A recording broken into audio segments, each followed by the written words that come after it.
大家好，我是戴。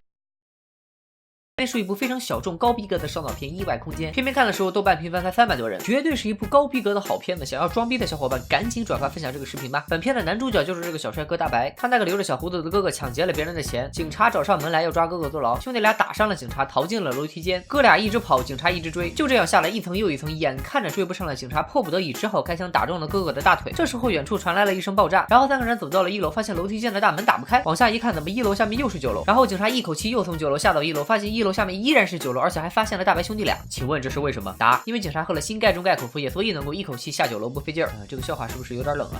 警察又往上走，一口气上到了9楼，但还是回到了原地。他又拿出钥匙往下扔，果然几秒钟以后，钥匙从天而降。也就是说，3个人被困在了这个无限循环的楼梯间里了。楼道的自动贩卖机里有水和食物，3个人暂时达成了和解。警察非常想念自己的老婆和3个孩子，大白也看着自己和哥哥老妈的合影发呆。就这样，到了第2天，哥哥的伤口感染就这么死掉了。每隔24小时，自动贩卖机和书包里的东西都会自动补充。看到这里，相信大部分人和片片一样一脸懵逼。电影却讲起了另一个故事。这个男主角比刚才那个小一点，我们当然叫他小白。小白父母离婚，妈妈给他和妹妹找了个胖的后爹，然后后爹开着车带大家去度假，半路经过一家加油站和便利店，后爹给妹妹喝了一口饮料，导致妹妹在半路上突发哮喘，而笨手笨脚的后爹又不小心弄坏了哮喘喷雾器。小白在出发前接了亲爹的一个电话，导致他忘记了拿备用的哮喘喷雾器，所以一家4口又掉头往家走。这时候远处也传来了一声爆炸，相信你们也猜到了，后爹开着开着，发现大家又回到了之前那家加油站和便利店，不管朝前后左右哪个方向看，永远都在这条公路上无限循环。到这里，电影已经放了一半，观众们也从一脸懵逼进化到了2脸懵逼，然后画面又切回到了第一个故事。一转眼已经是35年以后，警察变成了一个糟老头子，每天就知道混吃等死，而大白每天坚持锻炼，长成了一枚精壮的男子，还把整个楼梯间规划得井井有条。请问这是为什么？答：他有可能是个处女座。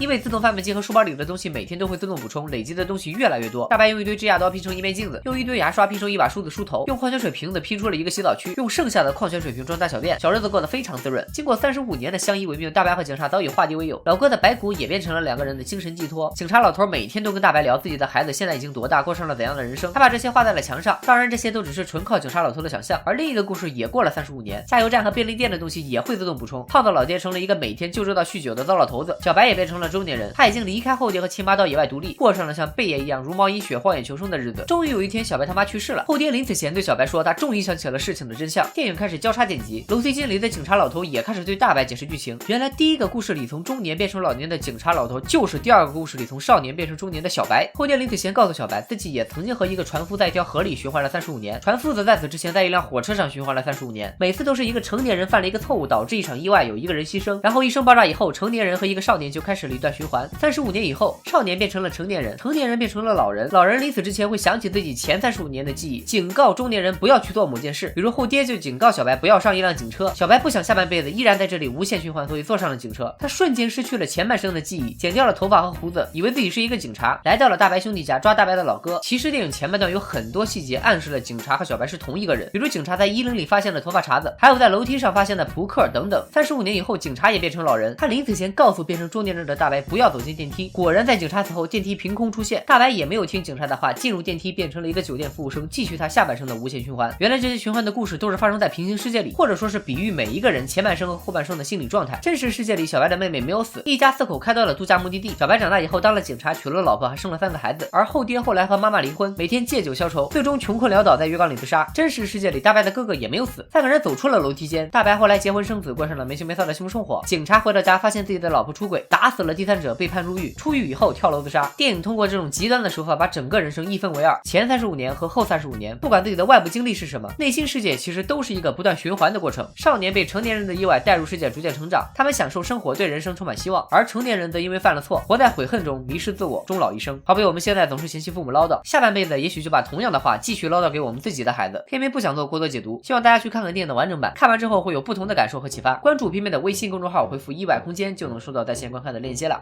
拜了个拜。